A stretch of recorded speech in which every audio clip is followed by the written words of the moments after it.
미국 어느 주일학교에서 하나님께 궁금한 것이 있으면 편지를 쓰게 했습니다. 꼬마들이 갖가지 질문을 쏟아냈는데 몇 가지만 소개를 해드릴게요. 하나님, 돼지는 원래 그렇게 만들려고 하신 거예요? 아니면 실수였나요? 하나님, 가인과 아벨이 각각 자기 방이 있었다면 서로 죽이지 않았을 거예요. 저도 동생과 자주 싸우거든요. 하나님, 아이에게 엄마와 아빠가 한 사람씩만 있다는 것은 참 다행한 일이에요. 그걸 생각해내는데 시간이 많이 걸리셨나요? 하나님은 천사들에게 일을 전부 시키시나요? 우리 엄마는 우리들이 엄마의 천사래요. 그래서 우리들한테 심부름을 다 시키나 봐요. 얼마나 귀엽고 사랑스러운 아이들입니까? 여러분, 이 자녀들을 어떻게 키우고 계십니까? 오늘 어린이 주일을 맞아서 자녀 양육에 대해서 말씀을 전하려고 합니다.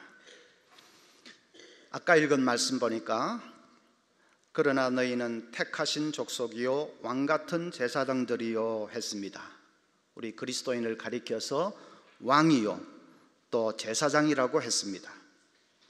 또 끝에 보면 아름다운 덕을 선포하게 하려 하심이라. 이것은 선지자라는 말입니다. 우리는 왕이요 제사장이요 선지자다. 이것은 그리스도인들이 세상에 대해서 가지는 삼중의 직분을 말하는 것입니다. 그런데 이 삼중직은 부모가 자녀에게 대해서 가지는 직분이기도 합니다. 부모는 자녀에 대해서 왕이 되어야 되고 또 제사장이 되어야 되고 선지자가 되어야 된다 하는 말입니다. 그게 도대체 무슨 말인지, 삼중의 직분을 잘 수행한다는 것이 무슨 뜻인지 말씀을 전하려고 합니다. 첫째는 부모는 왕의 직분을 가졌습니다. 왕은 백성들이 자기 재능과 역량을 마음껏 발휘하면서 행복하게 살 수 있도록 해주어야 합니다. 그게 좋은 왕이지요. 백성들이 자기 재능을 마음껏 꽃피우면서 살 수 있도록 기회와 또 환경을 잘 제공해 주는 것이 통치를 잘하는 것이고, 그것이 지혜로운 왕입니다. 부모가 왕의 직분을 가졌다는 것도 마찬가지입니다. 부모는 내 자녀의 적성이 뭔지, 내 자녀의 재능이 뭔지를 잘 살펴서 그것을 마음껏 발휘할 수 있도록 이끌어 주어야 합니다. 자녀가 잘 할 수 있는 일, 자녀가 보람있어 하는 일, 그런 일을 통해서 내 자녀가 자기 인생을 훨훨 펼쳐갈 수 있도록 그렇게 도와주고 격려해 주어야 합니다. 그런데 부모가 자녀의 적성을 밀어주기보다는 부모 자기의 욕심을 이루려고 할 때가 많습니다. 주로 엄친아를 동원하지요. 엄마 친구 아들은 전교 1등한데, 엄마 친구 아들은 민사고 졸업하고 스탠포드에 갔대. 그래 가면서 아이들을 들들 볶습니다. 자녀가 고3이면 엄마도 고3 병을 같이 앓는 나라는 우리나라밖에는 없을 것입니다. 그렇게 자녀를 들들 볶으면서 늘 하는 말은 다 너를 위해서야, 너를 위해서야 그럽니다. 자, 그런 것이 정말로 자녀를 위해서일까요? 20대 청년 하나가 어느 교회 상담실을 찾아왔습니다.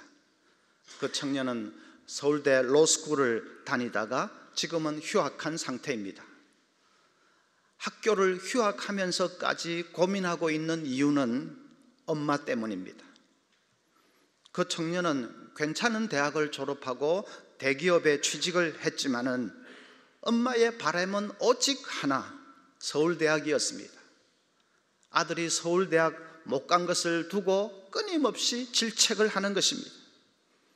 결국 그 청년은 회사를 그만두고 열심히 준비를 해서 서울대 로스쿨에 들어갔습니다. 그런데 막상 공부를 해보니까 법 공부가 자기 적성에 맞지를 않습니다. 적성에 맞지 않는 공부를 계속해 나갈 자신도 없고, 그렇다고 엄마의 기대를 저버리고 또 다른 길을 택할 수도 없고, 이 청년이 깊은 좌절감에 빠진 것입니다. 요즘은 불쑥불쑥 그냥 창문에서 뛰어내리고 싶은 생각이 든다고 하면서 상담실을 찾아온 것입니다. 자, 그런 경우에 다 너를 위해서야 그렇게 말한다면 그 말이 맞는 것입니까? 자녀를 몰아붙이는 것이 혹시 내 생각과 내 욕심을 이루기 위한 것이 아닌지를 돌아보아야 합니다. 부모들의 욕망의 전쟁터에 자녀를 용병처럼 내보내는 일이 되어서는 안 됩니다. 빌 하이벨스 목사님 교회에 건축 분야로서는 미국에서 정상급에 있는 교인이 있었습니다. 목사님이 그 교인과 만날 기회가 있어서 그래서 어떻게 건축에 종사하게 되었는지 물어보았답니다. 그분 얘기가 자기가 어렸을 때부터 뭘 짜 맞추기를 좋아하고 또 잘 만들고 하는 것을 아빠가 알고는 그걸 적극 도와주셨답니다. 7살 때는 장난감 가게에 가서 거기 있는 이 장난감 빌딩 세트를 몽땅 사주신 일도 있답니다. 초등학교 때 미국 집이니까 마당에 큰 나무가 있는데 그 나무 위에 조그만 집을 짓는데 설계도를 네가 한번 그려보라고 했답니다. 고등학교 때는 제도 과목도 들어보게 하시고, 그리고 대학 진학할 때 건축과를 택하도록 옆에서 조언과 또 격려를 많이 해주셨다는 것입니다. 대학 졸업 후에는 자기가 열심히 노력을 해서 이제 오늘날 같은 유명한 건축가가 되었습니다. 목사님이 일이 즐겁냐고 물어봤더니 너무 재미있습니다. 일하러 가는 것이 아니라 날마다 놀러 가는 것 같습니다. 그럽니다. 만약에 아빠가 도와주지 않았다면 어땠을 것 같느냐고, 혼자서 그 길을 찾을 수 있을 것 같으냐고 물었더니 그 사람 대답이 전혀 그렇지 못했을 겁니다. 저는 건축이 뭔지도 몰랐고 건축가라는 사람은 생전에 만나본 일도 없습니다. 공작이 재미있기는 했지만 그게 무슨 특별한 일인지는 몰랐습니다. 아빠가 도와주지 않았다면 오늘 제가 이 길을 갈 수 있으리라고는 아마 꿈에도 생각을 못했을 겁니다. 여러분, 그 정도 되면 아빠는 아빠로서의 역할을 충분히 잘 감당한 것 아닙니까? 왕의 직분을 잘 감당한 것이지요. 혹 속으로 나는 내 자녀의 적성이 뭔지를 잘 모르겠어요 그러는 분들이 계실 겁니다. 아니, 내 자녀는 적성이 뚜렷이 없어요 막 그런 분도 계실 겁니다. 예, 그런 경우가 많이 있습니다. 그럴 때는 그저 좀 더 넓게 자녀에게 꿈을 심어주면 됩니다. 한 번밖에 없는 인생을 내 자식이 정말로 보람있게 가치있게 살 수 있도록 꿈을 심어주시면 됩니다. 미국 한인 사회에서 자녀 교육으로 성공한 사람 하면 단연코 전혜성 여사를 꼽습니다. 아들 고경주 씨는 오바마 행정부의 법률 담당 고문이고, 또 고홍주 씨는 보건부의 차관보로 있습니다. 다 한인으로서는 최고위직에 오른 분들입니다. 아들 한 사람도 아니고 전부 다를 어떻게 그렇게 훌륭하게 키울 수 있었느냐 하는 질문에 그 어머니의 대답은 분명합니다. 자기는 자녀들에게 재능보다는 덕이 중요하다는 것을 늘 가르쳤다는 것입니다. 재승덕하면 안 된다. 재주가 덕보다도 더 앞서면 안 된다는 것을 귀에 못닥지가 않도록 가르쳤다는 것입니다.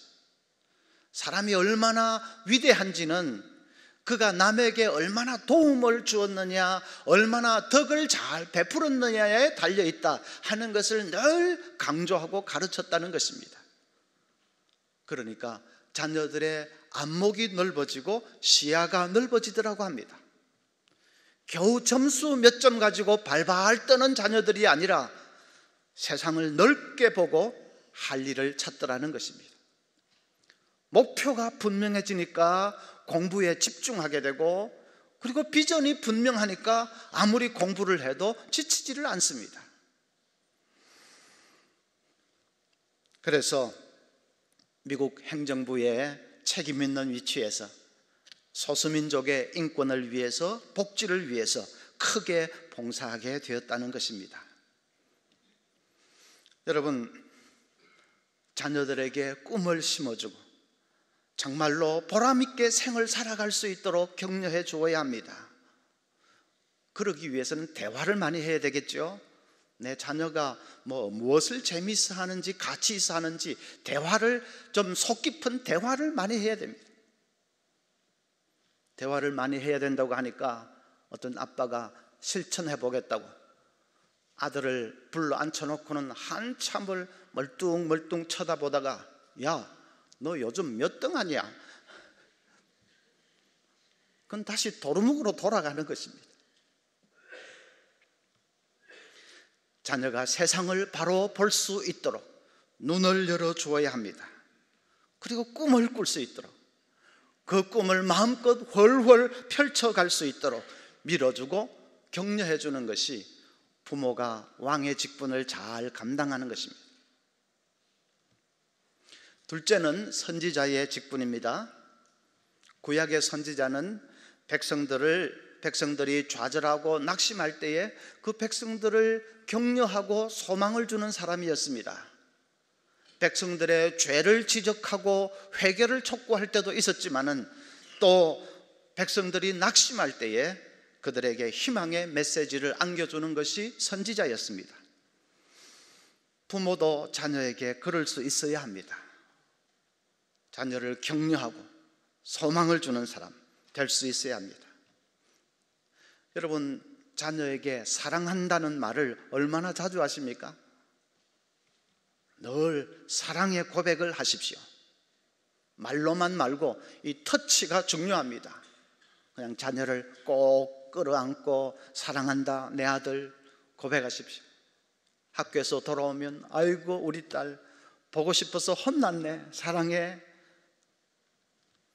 아빠 엄마는 네가 우리 딸이라서 정말 고마워. 그렇게 사랑의 고백을 쏟아 놓아야 합니다.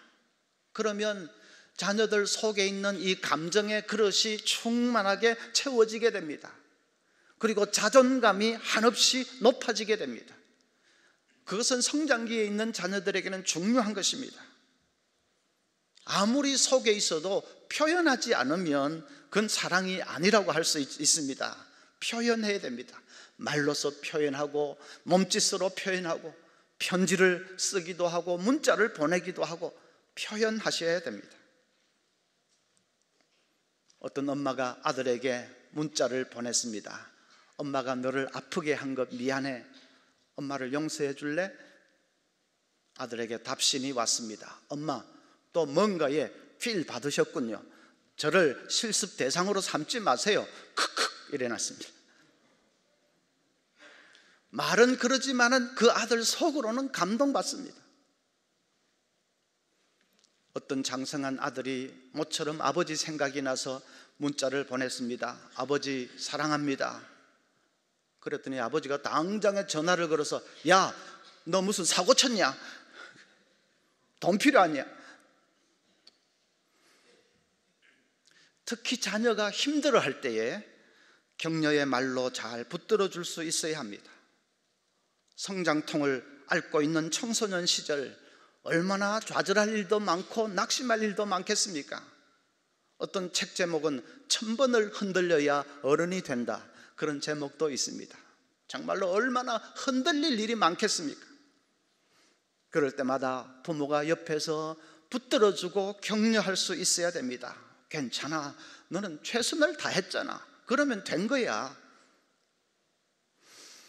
아빠는 언제나 네 편이야, 힘내라 아들. 그렇게 격려해 줘야 합니다. 부모의 말 한마디가 정말 자녀를 숨을 쉬게 해줍니다. 유명한 부흥사 빌리그램 목사님에게는 자녀가 여럿이 있었는데 그 중에 딸 하나는 유난히 힘든 인생을 살았습니다. 학창시절부터 마음을 다잡지를 못하고 방황을 했습니다. 한 번은 그 딸이 이성 문제로 너무나 잘못된 선택을 했습니다. 며칠이나 가출을 해서는 집에 들어오지를 않고 거리를 헤맸습니다. 그러다가 돈도 다 떨어지고 더 이상 지탱할 수가 없어서 이제 마침내 집으로 돌아갑니다. 집으로 향하는 그 꼬불꼬불한 비탈길을 오르는데 아빠를 만나야 된다는 생각에 이 딸이 겁에 질렸습니다. 아빠가 얼마나 화를 내실까? 나를 보려고나 하실까? 드디어 집 앞에 당도했는데 딸이 깜짝 놀랐습니다. 한밤중인데 마당이며 현관에 불이 환하게 켜져 있는 것입니다. 그리고 현관문도 활짝 열려 있습니다. 인기척이 나니까 아빠가 달려 나오시더니 집에 왔구나 딸아, 잘 왔다. 팔을 이렇게 벌리시면서 웰컴 홈. 여러분, 그 순간에 딸의 마음이 어떻겠습니까? 아빠가 그래 주시니까 꼭 죽었다가 다시 산 것 같습니다. 이런 것이 부모님이구나. 그 이후에도 그 딸에게는 시련이 끊어지지를 않았다고 합니다. 결혼 생활에 실패해서 한때는 죽어버릴 생각도 했습니다. 그럴 때마다 그 딸이 시련을 딛고 일어설 수 있었던 이유는 단 한 가지뿐입니다. 나에게는 돌아갈 집이 있다 하는 사실이었습니다. 부모는 자녀들에게 그와 같이 돌아갈 수 있는 최후의 항구가 되어줄 수 있어야 합니다.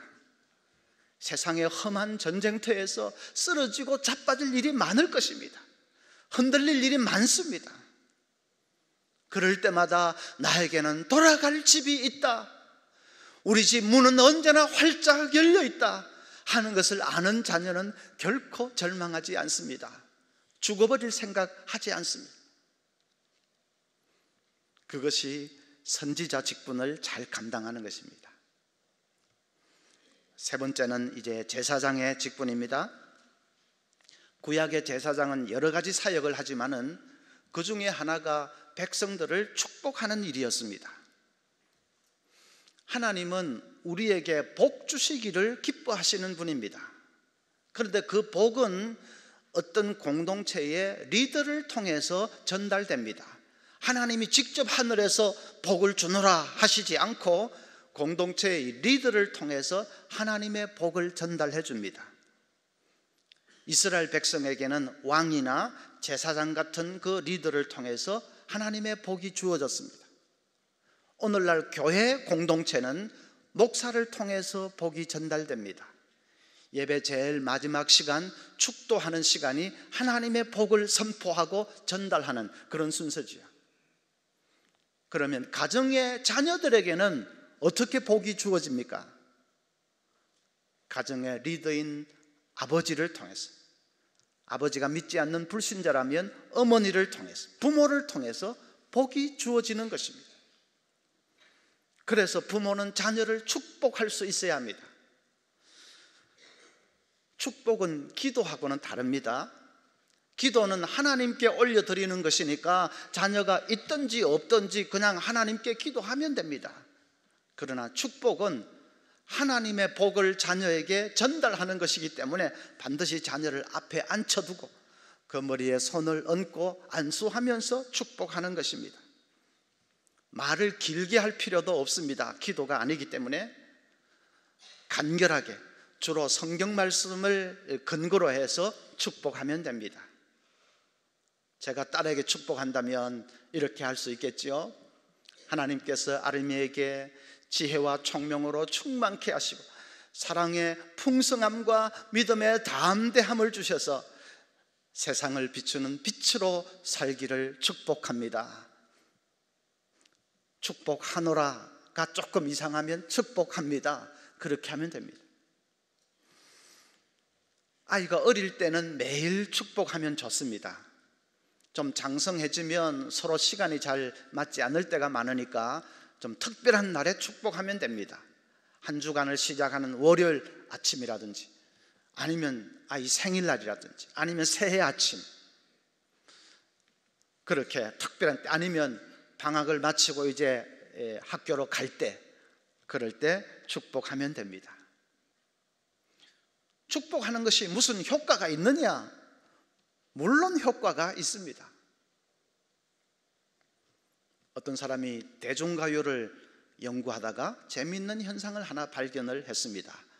가수들은 자기가 부른 노래 가사대로 다 되더라는 것입니다. 늘 죽겠다고 노래 부른 가수는 다 죽었고, 슬픈 노래를 부른 가수는 늘 슬펐고 요절했습니다. 우리나라 최초의 여자 가수 윤심덕은 1929년에 현해탄에서 극작가 김우진과 동반 자살을 했습니다. 그런데 그 여가수가 마지막에 불렀던 노래가 사예 찬미입니다. 죽음을 찬미하다가 자기도 진짜로 죽었습니다. 남인수 씨는 애수의 소야곡이라는 노래를 불렀습니다. 그는 41세에 생을 마감했습니다. 목포 출신의 이난영이라는 가수는 목포의 눈물을 애절하게 부르다가 49세에 죽었습니다. 김정호 씨가 부른 님이라는 노래 중에는 간다 간다 나는 간다 하는 가사가 나옵니다. 그는 진짜로 33세에 갔습니다. 반대로 송대관이라는 가수가 있습니다. 데뷔곡 아시지요? 쨍하고 해 뜰 날. 아직까지도 그는 쨍하고 해가 떠 있습니다. 인기 정상을 구가하고 있습니다. 가수 장윤정 씨, 트로트 가수 장윤정 씨가 작년에 낸 신곡 제목이 왔구나 왔어입니다. 진짜로 신랑 될 사람이 왔습니다. 왔구나 왔어를 신나게 불러대니까 진짜로 신랑 될 인연 연하, 그 신랑 될 사람이 나타났습니다. 곧 결혼한다고 합니다. 말이 얼마나 중요한지 모릅니다. 계속 말하면 그 말이 생각이 됩니다. 또 이 속에 생각이 있으면 그것이 행동으로 나타납니다. 행동을 반복하면 그것이 삶이지 않습니까? 결국 말이 우리의 삶을 좌우하고 운명을 좌우합니다. 그런데 우리가 자녀에게 축복하는 말은 그냥 인간의 말이 아닙니다. 그 유행가 가사 그런 정도의 말이 아닙니다. 하나님께서 축복을, 복을 약속해 주시는 하나님의 말씀으로 축복하는 것 아닙니까? 그러면 그 축복은 절대로 헛되이 사라지지 않습니다. 때가 되면 그 축복을 빈 그대로 반드시 이루어집니다. 스트레일리라는 선교사는 푸에르토리코 문서 선교회에서 일하는 선교사입니다. 그 가정에 마씨라는 딸이 있었습니다. 늘 아빠의 축복을 받으면서 자란 밝고 활달한 딸입니다. 그런데 언제부턴가 이 딸이 시름시름 앓는데 아무리 치료를 해도 낫지를 않습니다. 큰 병원에 가서 진찰을 받았는데 청천벽력 같은 소리를 들었습니다. 췌장에 암이 생겼다는 것입니다. 다른 장기에도 퍼져 있다는 것입니다. 가족들이 눈물바다가 됐습니다. 기도할 것밖에는 없으니까 가족들이, 또 소식을 들은 교인들이 마씨를 살려달라고 하나님 앞에 간절히 기도합니다. 드디어 수술날이 되었습니다. 아빠가 늘 하던 대로 딸의 머리에 손을 얹고 딸을 축복했습니다. 사랑하는 딸 마씨야, 주님께서 네게 복을 주시고 너를 지키시기를 원하며, 주님께서 그의 얼굴을 내게 비추사 은혜 베푸시기를 원하며, 주님께서 그 얼굴을 내게로 향하여 드사 평강 주시기를 원하노라. 아버지와 아들과 성령의 이름으로 축복합니다. 아멘. 축복하는데 아빠와 딸의 마음에 놀라운 평안이 찾아왔습니다. 하나님께서 지켜주신다는 확신이 듭니다. 수술실에 들어갔는데 예정 시간보다 더 앞당겨서 의사가 나왔습니다. 죄송합니다. 암이 이미 장기와 내분비성 계통에 퍼져 있습니다. 췌장은 종양 때문에 정상보다 3배나 커져 있습니다. 저희로서는 최선을 다했는데 너무나도 죄송합니다. 자녀들이 그냥 풀썩 주저앉아서 울음을 터뜨렸습니다. 그런데 그 와중에도 아빠는 이상하게도 그렇게 불안하지 않았습니다.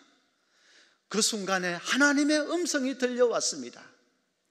네가 딸을 축복한 것처럼 나는 너를 축복한다. 너의 슬픔을 떨쳐버리라. 그리고 그 고뇌의 바다를 건너가라. 하나님이 주시는 음성인 줄 알고 그 말씀을 꼭 붙들었습니다. 정말로 그 아빠가 고뇌의 바다 한가운데에 우뚝 섰습니다. 그 딸이 나았습니다. 화학요법으로 치료한 지 7개월 만에 암이 사라지고 그리고 췌장이 정상 크기로 돌아왔다고 합니다. 그 당시만 해도 췌장암 생존율이 10%도 채 안 된 때에 하나님의 기적으로 기적이 나타나서 나은 것입니다. 늘 딸을 위해서 축복했더니 그 축복의 말들이 마치 철갑 방패처럼 암으로부터 딸을 지켜낸 것입니다. 성도 여러분, 자녀들을 위해서 기도는 많이 하셨겠지만은 축복은 잘 안 해보셨지요? 이제부터 한번 해보시기를 바랍니다. 그것이 부모로서 자녀에게 줄 수 있는 최고의 선물입니다. 어떤 부모는 대부분의 부모들은 나는 자녀를 위해서 내 생명까지도 줄 수 있어 그러시겠지요. 생명 줄 일 당장 잘 생기지 않습니다. 그까지는 안 하셔도 되고 자녀를 위해서 축복할 수 있으면 됩니다. 그러면 그 축복은 결코 헛되이 사라지지 않습니다. 부모의 축복 속에 자란 자녀들은 결코 잘못되지 않습니다. 때가 되면 그 빌어주었던 축복의 말이 다 이루어지는 그런 은혜를 누리게 됩니다. 부모로서 왕의 직분, 선지자의 직분, 제사장의 직분을 잘 감당해서 하나님이 맡겨주신 이 자녀들을 아름답게 키워내는 우리 모두가 되기를 바랍니다.